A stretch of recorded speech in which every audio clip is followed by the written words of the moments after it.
My name is Naya Soto. I'm an SLS 1122, and for my Q&A, I have Dr. Karen Wolman, which will be answering the questions.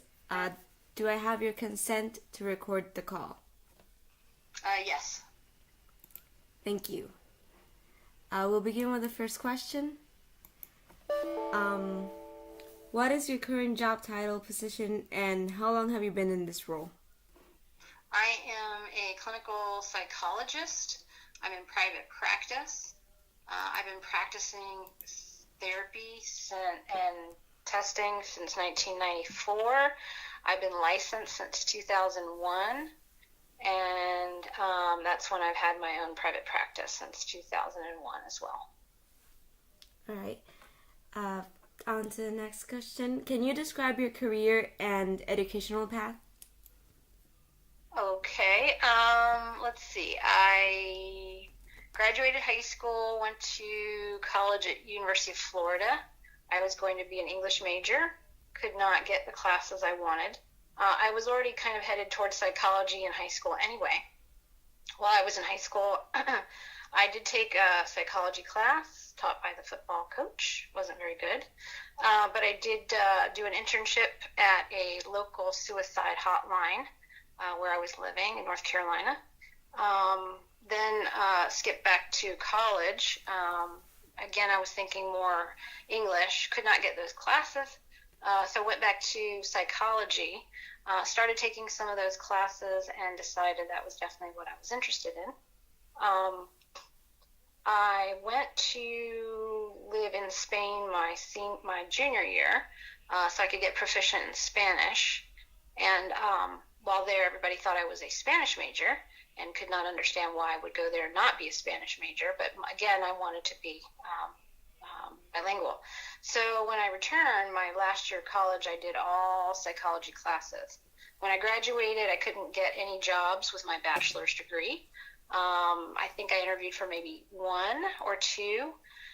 So I received a bachelor's degree from University of Florida, and with my bilingual status, I was able to do some other jobs. I worked for a psychologist, private practice, who asked me to give psychological tests, learn them.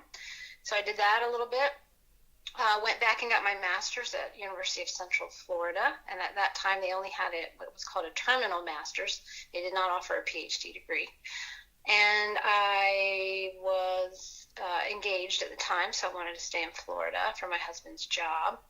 So I went there, and I received an internship working for a neuropsychologist for 2 years, doing testing for him for the 2 years that I was at UCF. And again, that opened more doors for me. I skipped some. Before that, I worked, before I went back to school for my master's, I worked for an inpatient psychiatric facility as what's called a mental health technician, where you do suicide watches. You have to be in the presence of the person. You do intakes, and it's not intakes. You will take blood pressures and basic vital signs. I'm trying to think of that. Basically, whatever was needed and whatever I could do with a bachelor's degree in psychology. So anyway, back to my master's degree. I graduated with that, and I wanted to go on and get a doctorate degree because at that point I felt like 2 years just wasn't enough of what I needed. So I ended up at Florida Tech, which is in Melbourne. It is a PsyD degree, which is not a research degree, a PhD. It is a practitioner degree, meaning that they train you to do the work with individuals and couples and families right away. You're not focusing on research. You understand research and you learn about that, but your training and experience is all about the practice of psychology. So I did that for 3 years, and then I did an internship at the VA in Gainesville. I guess I was awarded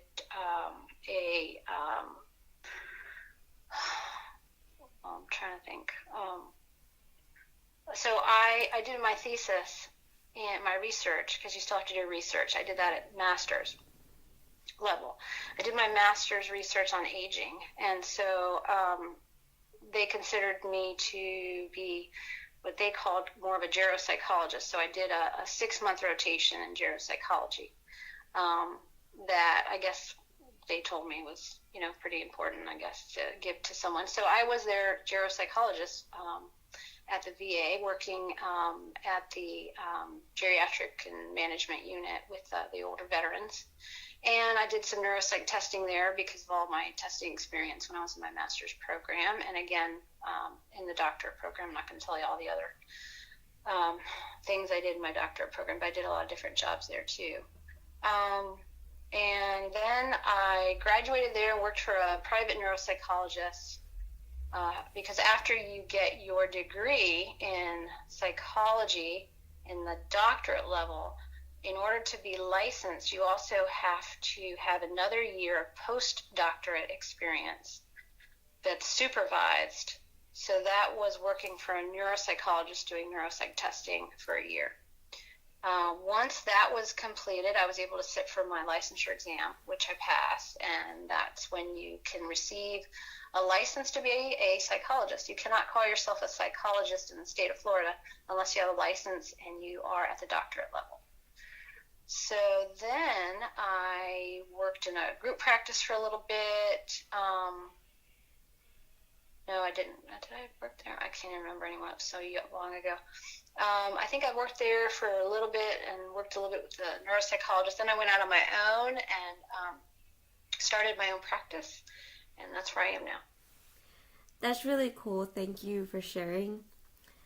The next question is, what is a typical day or week like for you?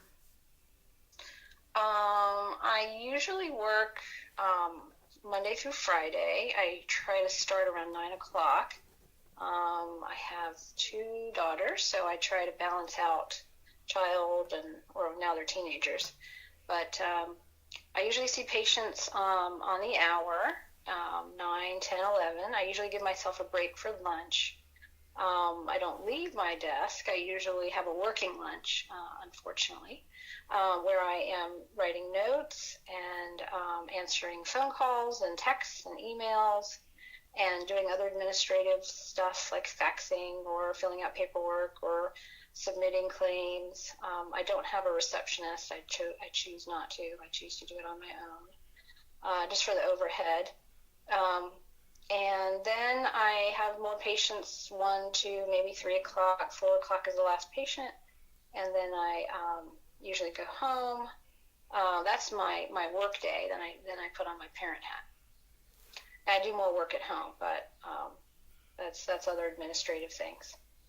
If I'm doing an evaluation, like for a veteran, I will do some research on their records, review, and then they come in and I interview them and write up the report. If I do evaluations for children, I will interview them and do the report or have someone do some of the testing.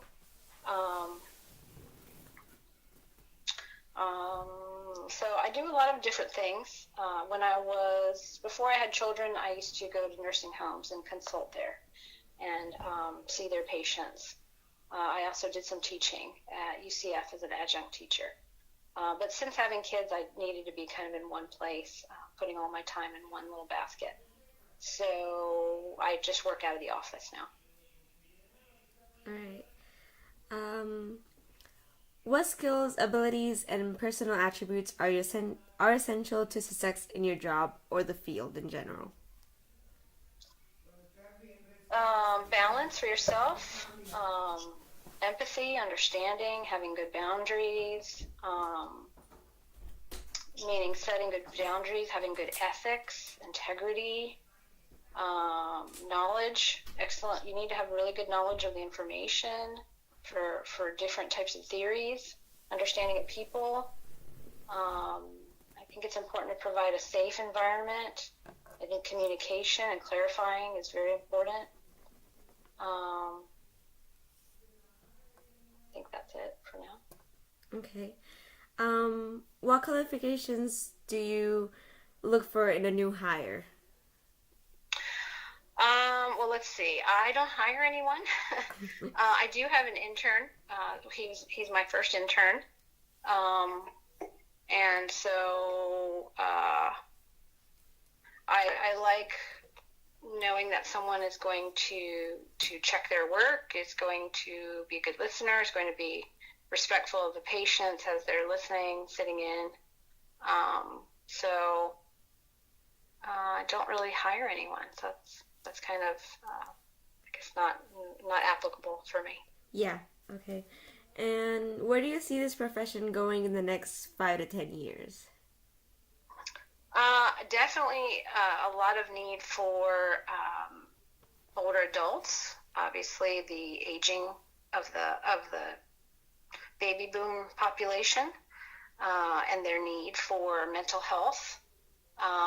So dealing with or helping and understanding the issues of older adults is really important. And also what's called behavioral medicine. There's a lot of education that we can do and help in being co-providers with other providers of medical care. That if they work with us more, I think you'll get more compliance from patients. So I think there needs to be more education of the medical community of our role and how we can help them have better outcomes, because I know insurance companies want better outcomes from their physicians. So that's another area for the future. All right. Do you have any advice for me as I pursue this pathway? Talk to as many people as you can, like you are here. Try as many different things as you can. Like I said, I worked in an inpatient facility as a mental health tech. Ask anyone, if they need any help. Just work in clerical in an office. Just get as much exposure to different types of mental health, different areas that you can, so you can get an idea what you want to do and the population you want to work with, if it's children, if it's adolescents, if it's older adults, if it's special needs. Just to get as much exposure and experience as you can. All right, thank you. These are all the questions. If you could state your name and, again, title for the ending. Sure. Karen Wolman, and I'm a licensed clinical psychologist in Dr. Phillips, and it's been a pleasure talking to you about all this. You too. Thank you. If you have any other questions, let me know. All right. Okay.